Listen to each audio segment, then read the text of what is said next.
Notice is hereby given of the regular meeting of the Board of Education of the Town of Westfield in the County of Union, New Jersey at 7:30 p.m. on the evening of Tuesday, September 9th, 2014, in the boardroom of the Administration Building, 302 Elm Street, Westfield, New Jersey.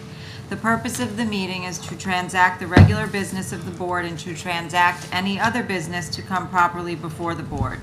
This is to advise the general public and to instruct that it be recorded in the minutes that in compliance with Chapter 231 of the Public Laws of 1975, entitled the Open Public Meetings Act, the Westfield School Board on Friday, September 5th, 2014, caused to be posted at the office of the Board of Education located at 302 Elm Street, Westfield, New Jersey, and delivered to the Westfield Leader, the Star Ledger, the Westfield Library, Town Clerk of Westfield, Alternative Press, and Patch.com, a meeting notice setting forth the time, date, and location of this meeting.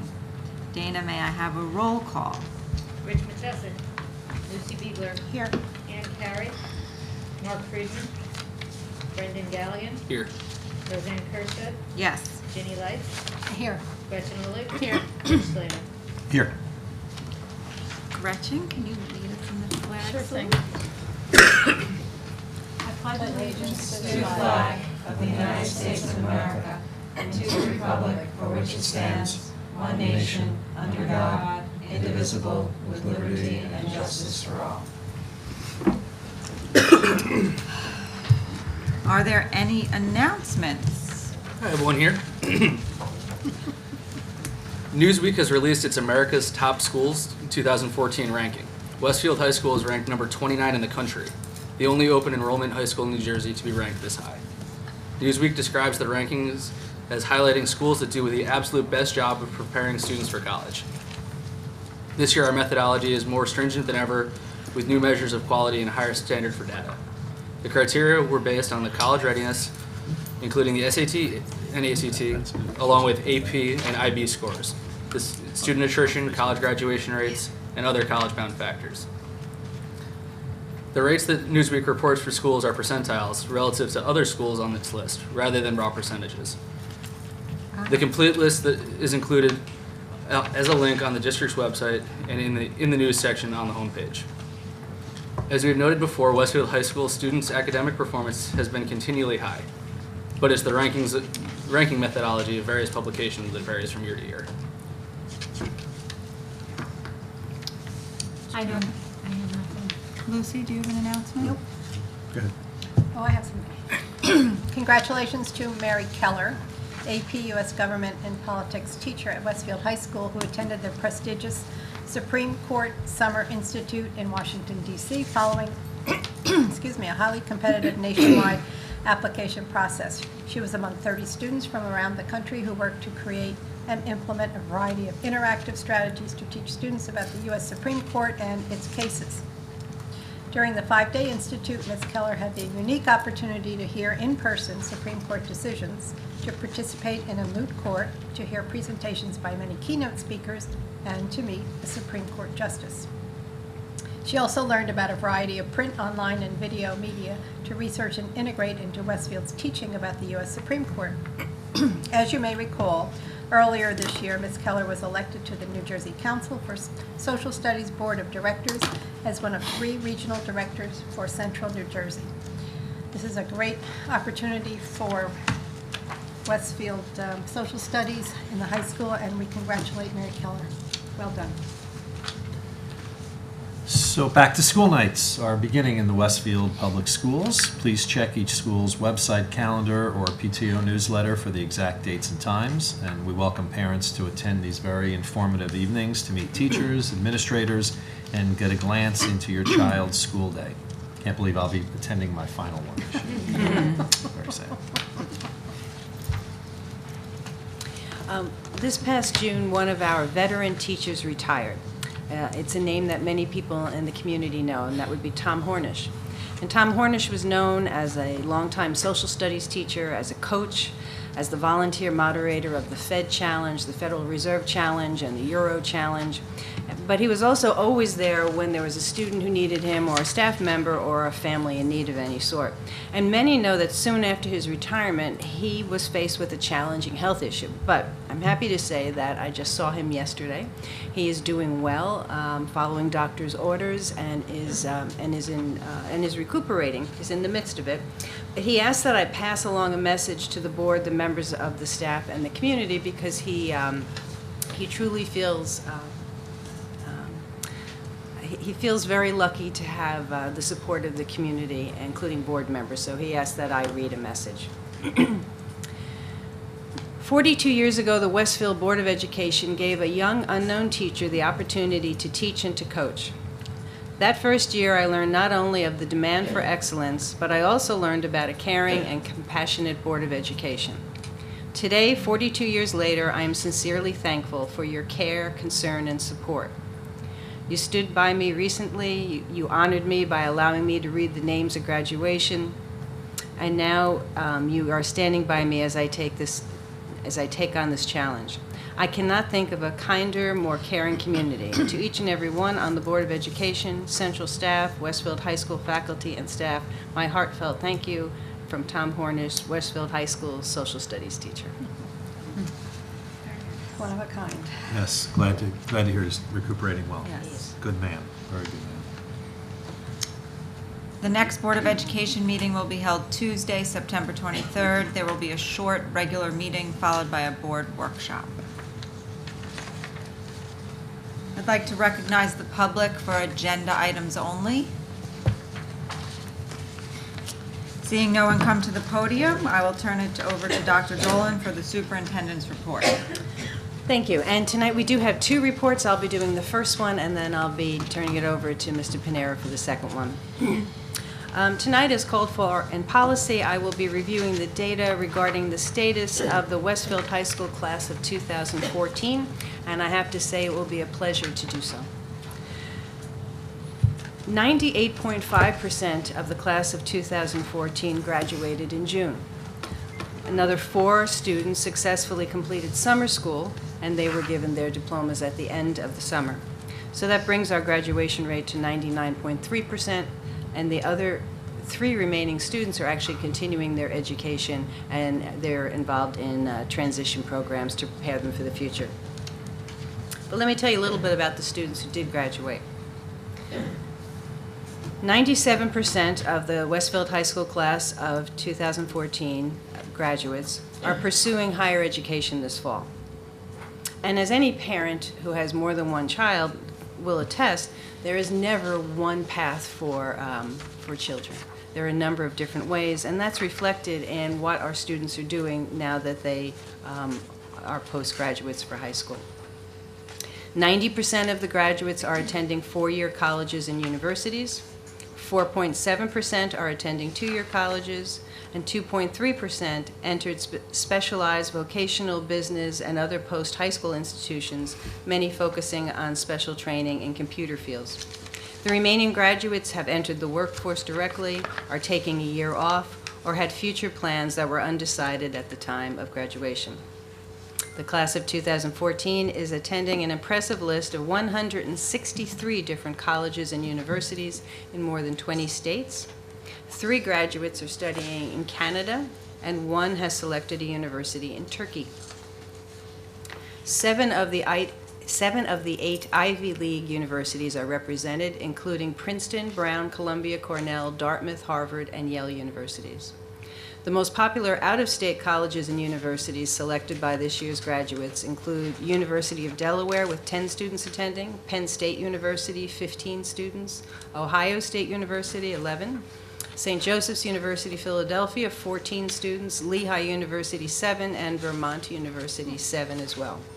A total of 93 Westfield High School graduates are continuing their education in New Jersey, with 71 attending 4-year colleges and universities and 22 entering 2-year colleges.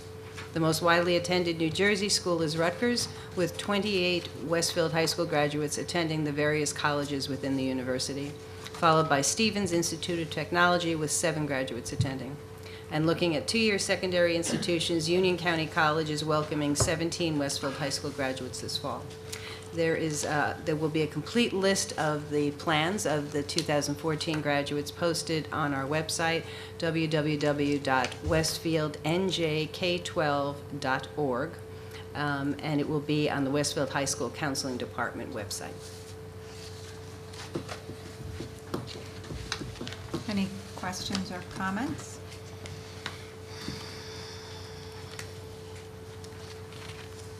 Okay, seeing none, then I can certainly introduce Mr. Pinero, who's going to help us look ahead just a little bit to some of the changes for this year. Good evening, everybody. Hi. So just a couple of quick updates. One on PARC, which is the online testing that we'll be doing later in the year, and a little bit on Edline.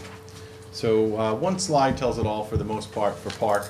We have replacing New Jersey Ask at grade levels 3 through 8 this year will be the PARC testing. And grades 9 through 11, we're transitioning out of HESPA into PARC-based tests. So I'll just tell you a little bit about those. You'll see on the slide that there are 2 sets of dates for each grade span. What that indicates is there is a performance-based assessment, also known as PBA, in March, and we have a window in which to administer that. And on this slide it says March 2 through March 27th. And that's the case for 6 and 8 as well.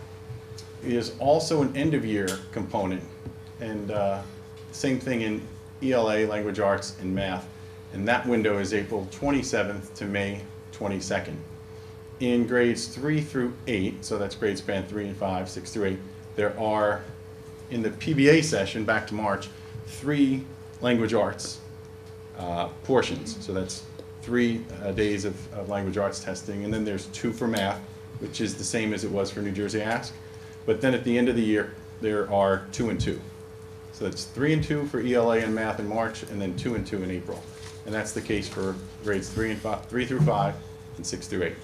High school is just a little different in that the math, well, it's the same 2 sequence. The math is Algebra 1, 2, and Geometry, and then there is grades 9, 10, and 11 language arts testing, similar to what's going on in the lower grades, and they also have the same window.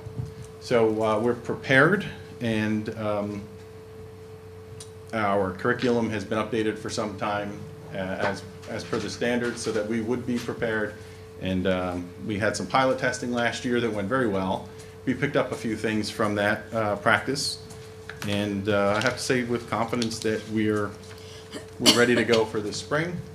And we'll keep you posted if things change along the way. There's still some talk about how long, like hours, minutes, the tests will ultimately be in the spring. We have a good sense of it, but that's probably one of the factors that's still floating around up in the air right now. But for the most part, we're ready to go, and we'll keep you posted along the way if anything changes or if there's anything interesting to report. Okay, yeah, any questions about that before we move on to Edline? I just wanted to note that the time limit that's floating around is not because of the district, it's from the state, and the state will tell districts the amount of time that needs to be allotted for each testing. So once the state solidifies a number, the district will adhere to it, and we are prepared whatever the number will be, right? Yes, thank you. Okay. Just wanted to I don't know clarify. what that means. What? I have no idea what that means. So I think the point is that we're one of the states that is participating in this test, and so some of the guidelines have not been fully determined by the state. So we've prepared as well as we can, and we're constantly communicating with the state to find out if there are any updates so that we can plan. Meaning, will there be 2 hours for the test, or will there be 4 hours for the test? Right. We have a sense, but they're still making final determinations. Yes. Paul, what happens to the what used to be the science portion of the NJ Ask? Is that transitioning to PARC as well, or is it just not a requirement anymore? There were certain grades that, right, correct? The last I read, which was not long ago, the last I read was that the NJS science will still be implemented in 4 and 8. Paper-based? Yeah. Still paper-based. They have not developed it for online, correct? And that's included in the testing calendar that's posted on our website, but yeah. I believe that still takes place in May. Yes. Yeah. Got it, thanks. I realize you're not giving us comprehensive, but we also had end-of-course tests. There's Performance tests, there right. was algebra, there was biology. Those have not been finalized yet as having a series of end-of-course exams yet. They're still being discussed at the state level and even beyond. In fact, beyond is a big influence. So at this time, the Algebra 1, 2, and Geometry are considered, I mean, you could call those end of year, but it's not part of an end of year battery. That's semantics, I suppose, but because then you would start to be there's talk of other subject areas where you'd have end of years, all the sciences, for example, and that's not the case at this time. There was some reference in a recent conversation about like social studies, but nobody's anticipating that at this time. So you could consider those 3 math end of course assessments, but it's not part of a battery that will be a common sort of Requirement for objective. graduation. So transitioning Christopher Surf to David Hespy means Well, some uncertainty yeah. with testing. Honestly, to be fair to that transition, from the conversation we had recently with the state, it seems that the coalition itself, or the national park program, and what tests. So a lot of this is tied into accountability reform from the federal level. So there is actually there's a team at the national level that discusses to what extent the states within park should be, to what extent are we doing accountability? So that's where that social studies, it came up at a national level. Should we have it for social studies? Should we have it for, and so there are discussions about the importance of instruction as well as testing. So sorry, that was snarky, but so yeah, that kind of uncertainty is not necessarily coming from the state. It's probably more coming from decisions that they're big decisions, and they include a lot of different states. So to be fair to the federal discussions, I guess it has something to do with that.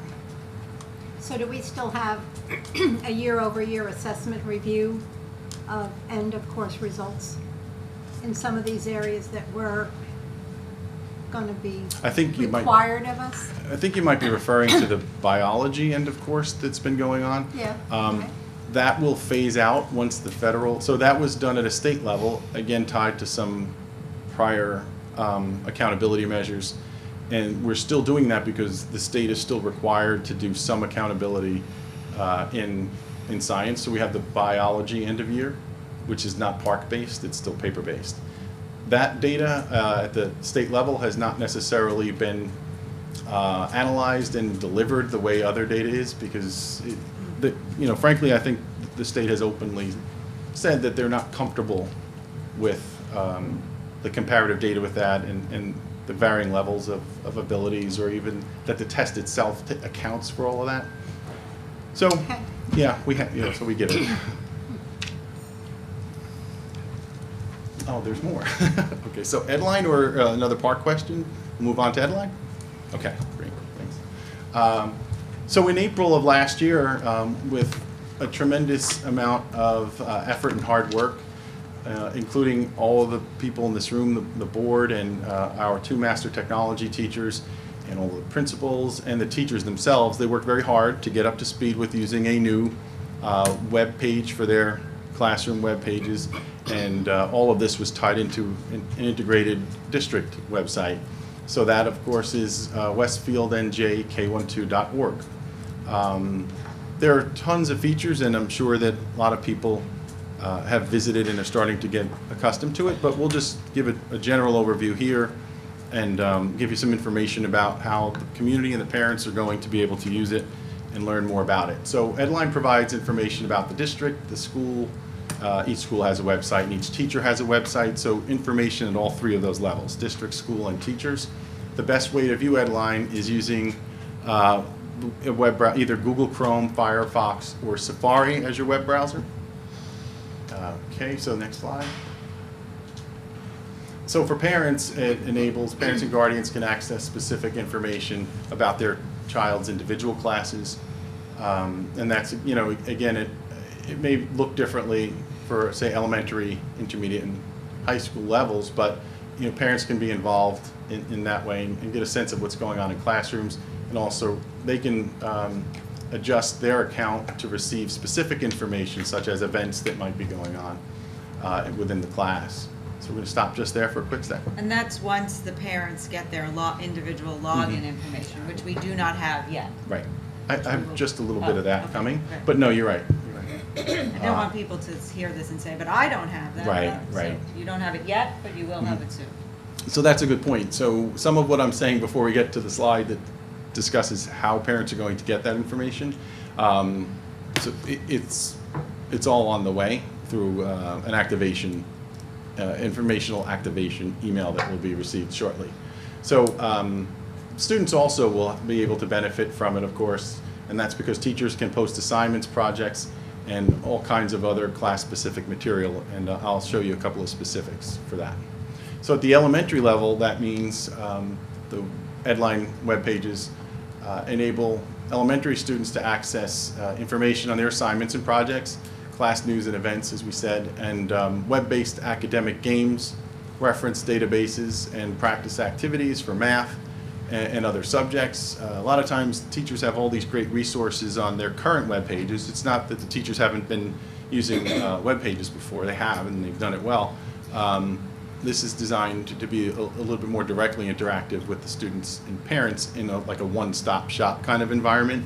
So when we talk about web-based academic games, those are, you know, well-known resources that teachers have been using for years and vetted, and we know they work well. They're not part of Edline, but Edline does enable the students to go to one place and have this all available. Again, that was probably the case in teacher web pages before, but to some extent it's more concentrated and convenient in the Edline. Yeah. So secondary students can also do the same kinds of things with regard to assignments that are daily. They'll be able to access daily assignment information, long-term assignment information, same thing about news and events. They can also link to web-based databases there. It might be more like research and other academic resources. It could be audio clips, video clips, anything you can think of that a teacher might incorporate, primary resources, etc. And ultimately and soon, students will be able to interact with their classmates and their teachers through message boards and all kinds of other collaborative functions that Edline provides. And again, all of this is really concentrated into one location, which is helpful, really helpful for the students and the parents. So here's what Roseanne was referring to a little earlier, the parent activation and use information. So parent activation codes will be sent through an Edline invitation. So what does that look like? Parents will receive an email that says, say, Jefferson School invites you, for example. Jefferson School invites you to activate your Edline account. So it won't just be another email that you might think is spam or something to that effect. It's sort of a banner that pops up, and it says Edline invites you to join, or Jefferson School invites you to join, activate Edline. So that should stand out, and it will be coming to parents within the month, so in September. Families, so here's a couple of things for parents to keep in mind about the activation. So where it says families with more than one student, maybe parents is a better word there, but the point is that you can set up your account if you're a parent so that all of your students come to your one account. So you're not checking each student's individual accounts, nor are you, if they're departmentalized grades like intermediate school grades, you're also not going to each individual teacher. Your account will take you to your student's, say, schedule, and then you'll be able to click on any of the areas that you'd want to click on. So in that case, you do want to combine accounts. The parent combines the student accounts. However, the parent accounts themselves and student accounts should not be combined, meaning that students shouldn't necessarily have access to the parent account and vice versa. Mostly not because you're going to have secrets shared or something. It just could get really confusing. There's So the perspective is a parent's perspective about events and certain things, and the parent can access the student's information, but not combine it as one account. So if that's confusing, the directions that come along with it will be very clear, or at least you can read them over once or twice. But the point being is that you should combine your student accounts, but keep separate the parent and the student accounts as far as when you know who's going, the perspective you're going to go and look at them through. Anyway, so once parents' accounts have been created, parents should then check that their email is accurate in the parent account settings. One thing every now and then we run into is we assume, and we have found that, for example, when report cards are posted, an email goes out to what we consider the primary email address for a family. So we want to make sure that the parents double check that the email is accurate in their account settings in Edline as well. It's the place that you want your information to come to. So I guess what I mean by that too is if it went to one email account to activate, and yet that's not where you want that email account, you can go to the account settings and make sure it goes to that one, or just double check that it's correct. But so we got that guidance from Edline that you should make sure that the parent account, you go to parent account settings and check that it's accurate. Okay, all right, so there's a lot to Edline, and there's a lot of ways that you can look into it. I guess using it is going to be the best way to get to know what it's all about, and so we're excited about that.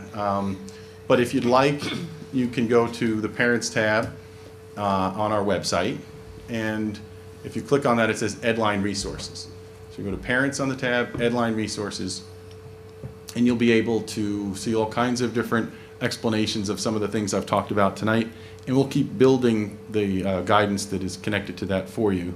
Our master technology teachers, for example, will just keep adding to those resources, and Edline has a lot of resources that they keep adding to. So we'll just keep building that folder of resources for all the parents and students. And I think that's the last slide. Right. So some questions about Edline? Jenny? Yeah, I have two comments. One, during this kind of introductory period, it seems like it might be valuable to send some, I don't know how, headline blast kind of reminders once parents log into some generalized place. Right. For example, if we want them to make sure that they've checked their settings. I don't know if there's a way to do this without sending separate email, but in the place where they were likely to be, like inside Edline, if there could be a general reminder periodically about what you think is helpful for them to have progressed, I see what you mean. progressed through their use. In 6-week increments or something, just so that the first or second time they see it, they may be on their way to do something else and not have time to have accomplished all of it. But that is really important for them to do at some point in time so that they have their accounts set up appropriately in the way they can best manage them. And the other question is, presuming there could be an emergency weather situation or other unforeseen circumstance, our server is now located off-site. And if this localized area did not have power or web access, presumably our server and therefore access to Edline would be available. And if that's the case, will students and staff and students and teachers have the ability to be interactive for the most part to the extent that they can and have access to Edline in an online environment to continue learning? Okay, I think at first I thought you were going to talk about emergency broadcasting, but that's No. not what you're saying. So No, I'm gonna talk about continuation, learning. right? So continuation of education if we're to have Yeah. 3 days in a row for snow or storms. And so forth. assuming that there might be people at different levels of accessibility. Right. See, that's the thing. But yes. So, but those who might have access, will they have the ability and will they have, presumably the shell that houses all of this information Yeah. and therefore the interactive communications is the opportunity to continue learning for those who have access? Yes, because it is the platform for them. So the answer is yes, and it would be slightly different than their regular daily use of it, because it Of would course. sort of be a made-up lesson, but yeah, that is one of the cool things about it.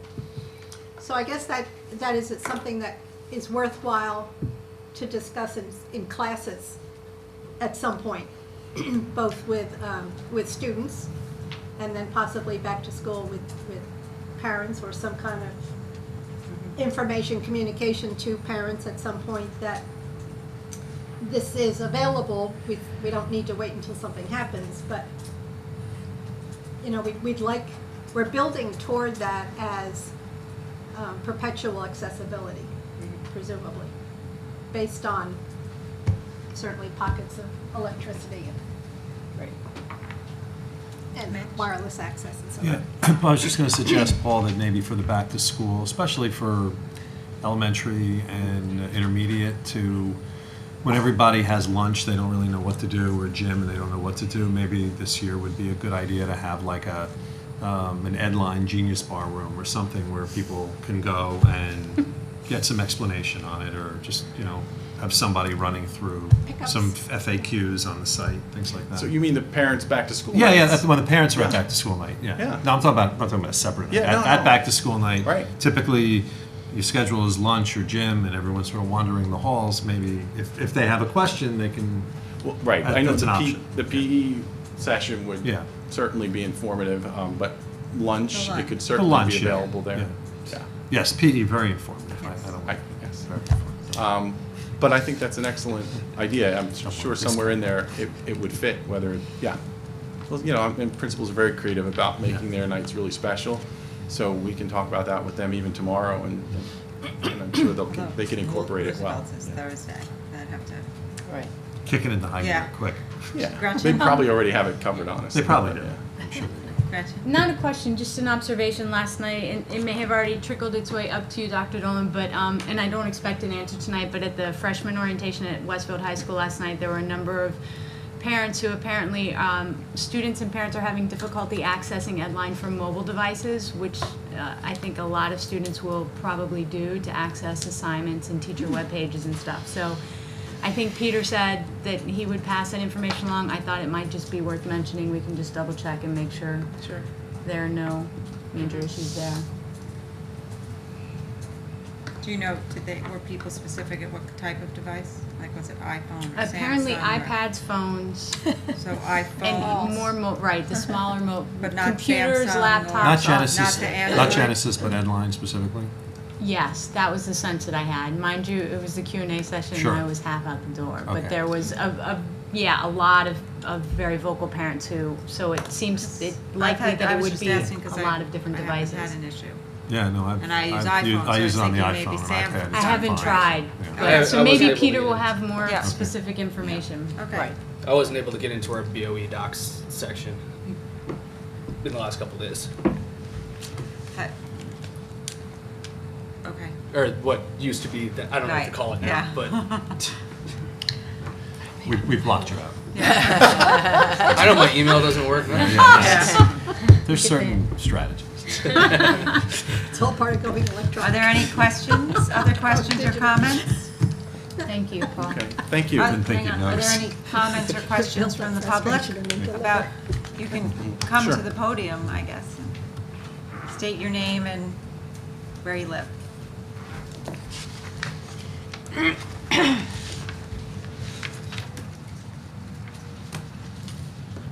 My name is Peggy Oster. My address is 6 Cherry Lane, Westfield, New Jersey.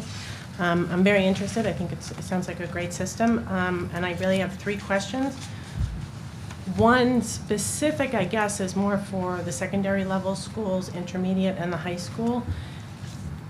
If you, in this new system, and you sign in, if you are in Mr. Jones's biology class, you no longer can see Mr. Smith's page, web page.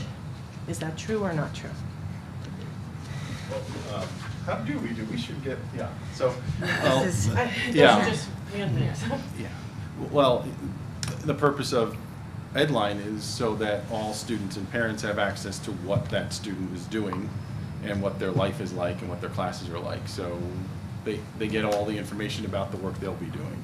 So they don't have access to other students' classes.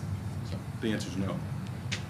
Okay, I guess my question would be why? Because if you go on to a college level type of class and Mr. Jones has great resources, like he likes to post, did you read this article about, I don't know, U.S. history, something or other, but Mr. Smith, that's not his forte, strong in other points, so now you no longer can read the article that Mr. Smith and so forth, and there's various teachers who like to post things like that versus teachers who don't.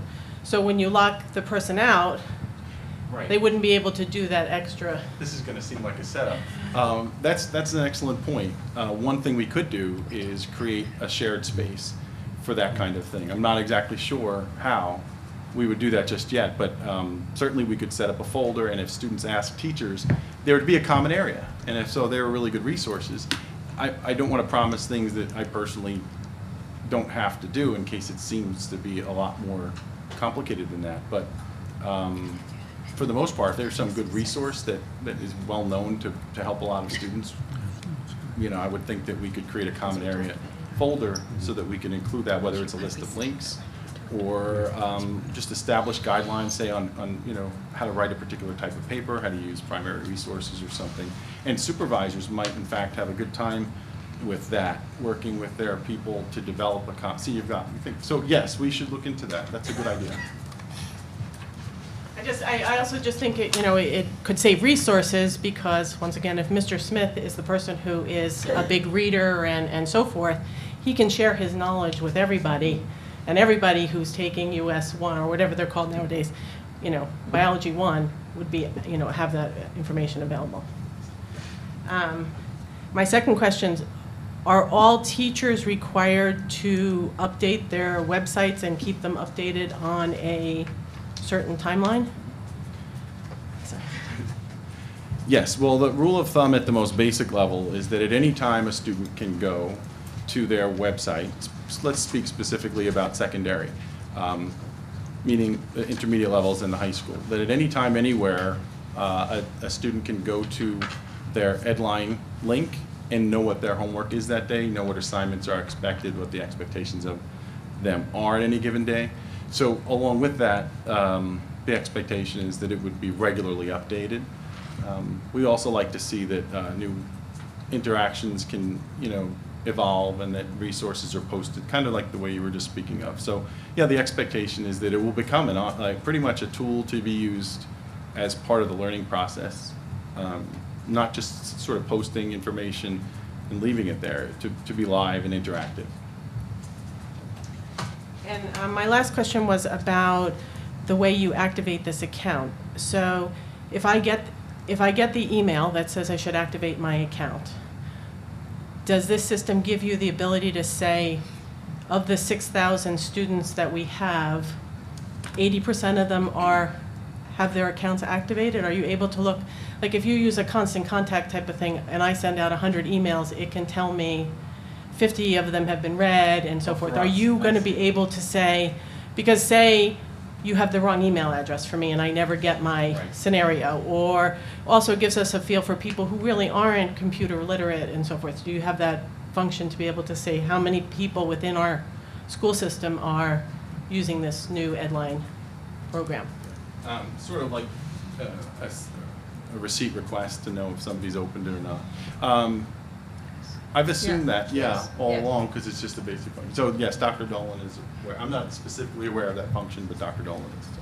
And then are we going to, reach out to people who haven't signed up for it just to see whether or not it's a computer issue? Right, exactly. Sure, absolutely. Yes. Okay. Thanks, great questions. Okay. Thank you. Thanks, Paul. Thank you. Okay, I'd like to ask the board to approve the minutes of the meeting held August 26, 2014, and the private minutes of August 26. May I have a second? Second. Thank you, Gretchen.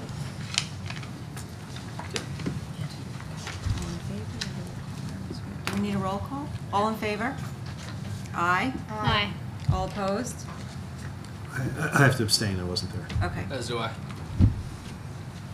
Okay, so Brendan and Mitch are abstaining because they were not here. So Lucy, Ginny, Gretchen, and I are yeses. I'd like to ask the board to approve personnel items 1 through 27 with 29 with addendum at your tables. May I have a second? Thank you, Ginny. Are there any questions or comments? And Dr. Dolan, do you want to call anything out? I do. I have one retirement to announce tonight. We're announcing the retirement of Phyllis Rayner, one of the district's lunch aides. Phyllis worked as a school lunch aide at Franklin School for 39 years. It's a lot of lunches, actually. She has always lived close to the school and decided it was a great way to help out and get to know the wonderful Franklin students, and we certainly wish her well in her retirement. Any comments or questions? May I have a vote? Lucy Biegler, Yes. Brendan Gallagher, Yes. Roseanne Kursted, Yes. Ginny Lights, Yes. Gretchen Olek. Yes. Mitch Slater. Yes. Rich is not here for facilities. Dana, do you have any updates for us? Just that we are 100% done with the cap sheet of the roofs, except for a tiny part of Jefferson, which will be done this weekend. And it was just a logistical problem, that they didn't want to do it while school was in session, so that'll be done this weekend. And we are still on track for all of the metal and the remaining finish work to be done by the end of this month for all Okay. of our schools. Any questions for Dana on facilities? Ginny, long-range planning? No report. Gretchen, policy. Yes. I'd like to ask the board to consider policy motion number 1. Can I have a second, please? Jenny, thank you. Y'all will remember that at our last public meeting, Dr. Dolan made a very thorough presentation of the anti-bullying results from the self-surveys that were done. Anybody have any questions, comments? Dan? Lucy Biegler, Yes. Brendan Gallagher, Yes. Roseanne Kursted. Yes. Ginny Lights. Yes. Gretchen Olek. Yes. Mitch Slater. Yes. And I'd like to ask the board to consider policy motion number 2 to affirm the superintendent's decisions on HIB incidents 14E10, 14E11, 14E12, 14M2, and 14WI1 for the reasons set forth therein. Ginny's second. Dana? Lucy Biegler, Yes. Brendan Gallagher, Yes. Roseanne Kursted, Yes. Ginny Lights, Yes. Gretchen Olek. Yes. Mitch Slater. Yes. And we have a meeting on the 17th, I believe, Yes, of this month. We have a lot to do. we do. It's a long list. A little bit of catch up and a little bit of moving forward, so. Okay, curriculum instruction program, no report, but we have a meeting on Thursday at 9 o'clock. Do we have packets or? Something was sent to you in your email today. That I did not get it. Probably that you did not get. Right. I'll Okay. forward it to your non-Westfield. Thank account. you. Finance, is Mark not being here, I guess I'll do finance too. It's the Roseanne show. I'd like to ask the board to approve finance items 1 through 6 with a shout out of number 5 for a gift of $400 from the Westfield Coalition of the Arts to provide master classes for the Westfield High School chorale throughout the 2014-2015 school year. Second. Thank you, Mitch. Any comments or questions? Okay, I guess we could have a vote. Lucy Biegler, Yep. Yes. Brendan Gallagher. Yes. Roseanne Kursted. Yes. Ginny Lights. Yes. Gretchen Olek. Yes, I abstain from number 2. Mitch Slater. Yes. Legislation. Ann is not here, so no report. Technology Committee. No report. We need to reschedule. The date on the calendar is Yom Kippur. Okay. So I'm happy to come. I'll be fasting, and God knows what will happen to technology in our Right. district. So I think we'll pick another day. That's so funny. Yep, okay. I'd like to note the notes for the record. Any unfinished business? Any new business? Liaison reports? I'd like to recognize the public for comments or questions.